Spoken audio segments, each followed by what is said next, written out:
Tofa wata sabuwa yanzu asirin matar shugaban 'yan bindiga ya tonu bayan da aka kama ta tayo safarar makamai, inda ta biyo ta jihar Kano tana ƙoƙarin ta wuce da wannan makamai jihar Katsina, amma take yanke rundunar 'yan sandan jihar Kano suka samu nasarar cafke wannan matar aure. Duk da dai aka cafke ta, lallai bata tsaya gaddama ba, inda take yanke ta fara ba 'yan sanda haɗin kai, inda ta ce lallai wannan harkar garkuwa da mutane wani bafulatanin daji ne ya saka ta a ciki, wanda kuma ta ce yanzu da fara wannan harka na garkuwa da mutane ta kwashe watanni 2 kenan tana wannan mummunar sana'a, inda ta ce kuma lallai ta samu ɗumbin riba da shigarta wannan sana'a, wanda ta ce yanzu lallai ta samu kuɗin da suka kai kimanin miliyan 5. To amma kuma yanzu duk irin wannan kuɗi da ita wannan budurwa take ganin ta samu yanzu sun zamanto aikin banza, kuma kuɗin lallai ba za su amfana da ita nan duniya ba, balantana kuma lahira.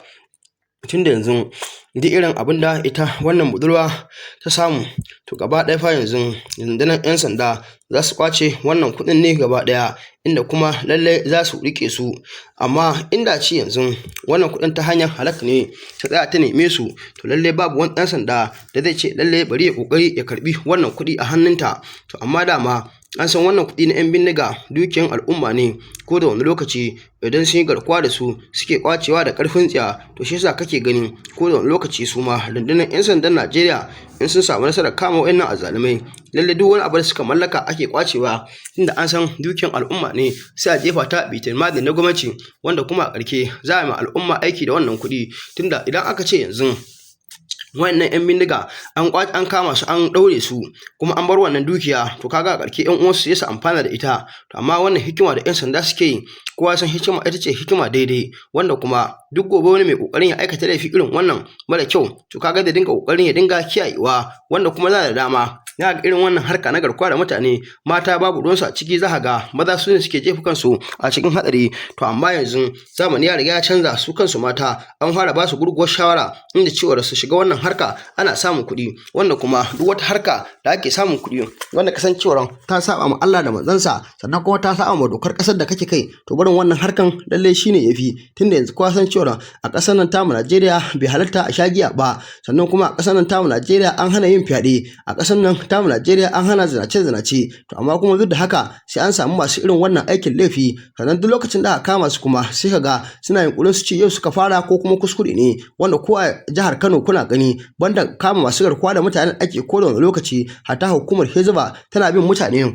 amma har zuwa iskanci ɗakin otal kuma ɗakin samarin su, wanda kuma ana kama su ana hukunta su. Amma sai ga duk da wannan hukunci da ake kokari a yi musu, wannan masu aikata laifi kwata-kwata ba su kokarin su bar shi. To amma ko da wani lokaci in dai ana hukuntawan, to lallai dole wasu za su ji tsoro kuma su daina shiga irin wannan mummunar ɗabi'a, tunda dai kowa san cewa wannan ba abu ne mai kyau ba. Dan Allah dan Annabi, idan yau ne farkon zuwan ka wannan tasha ta mu, ka danna mana alamar subscribe, ka danna mana alamar ƙararrawa, ka share din bidiyon nan kai like, muna godiya sosai. Ga cikakkun bidiyoyin dan ku kalla. Hukumar tsaron ta farin kaya DSS ta tabbatar da kame wannan mata ne, 'yar shekaru 25 a duniya mai suna Nafisa Usman, a lokacin da take kokarin hawa mota a wata tashar mota a nan Kano, inda ta nufi can jihar Katsina. Matashiyar dai da a yanzu haka ke hannun hukumar tsaron ta DSS. An kama ta ne dauke da harsasan bindiga sama da 200 a cikin wata jaka da aka yi basaja da kayan abinci a ciki, a lokacin da take kokarin hawa mota a nan Kano, wanda kuma tuni ta tabbatar da cewa ita ma ta sayo su ne daga hannun wani mutum can a jihar Nasarawa, a kuma kokarin ta na wucewa can karamar hukumar kankara ta jihar Katsina. Jami'an hukumar dai a nan Kano sun bayyana cewa wannan matashiya 'yar asalin yankin Zango da ke karamar hukumar kankara ta jihar Katsina a halin yanzu dai tana hannunsu, kuma tana ba su haɗin kai wajen gudanar da bincike yadda ya kamata. Haka zalika a bayanan Nafisa ta bayyana cewa kimanin watanni 2 kenan da suka gabata ta samu dama da kuma faragar irin wannan business, a inda take siyo harsasan daga yankin lafiya na jihar Nasarawa, tare kuma da kaiwa 'yan bindiga can a jihar ta Katsina a yankin Kankara a cikin wani jeji. Wani al'amari da ta ce yana kawo mata kuɗi masu kyan gaske. Ta kuma ƙara da cewa wani mutum ne mai suna Suleiman da ke kiwo a can yankin na Kankara ya shigar da ita a cikin wannan al'amari. Har ma dai take cewa kuɗaɗen da ta samu masu kyan gaske ne. Daga ƙarshe ta kuma ƙara da cewa daga farkon farawarta zuwa yanzu aƙalla ta samu ribar naira miliyan 5 ta hanyar sayo harsasan ta kuma kaiwa 'yan bindiga a jihar ta Katsina, waɗanda a yankin ke ci gaba da gudanar da ayyukansu na ta'addanci, inda ta ce a halin yanzu a shirye take domin dai bawa hukumar haɗin kai wajen kamo duka ragowar mutanen da ta kira da ɓata gari waɗanda ke neman haɗa fitina da babu ranar ƙarewarta.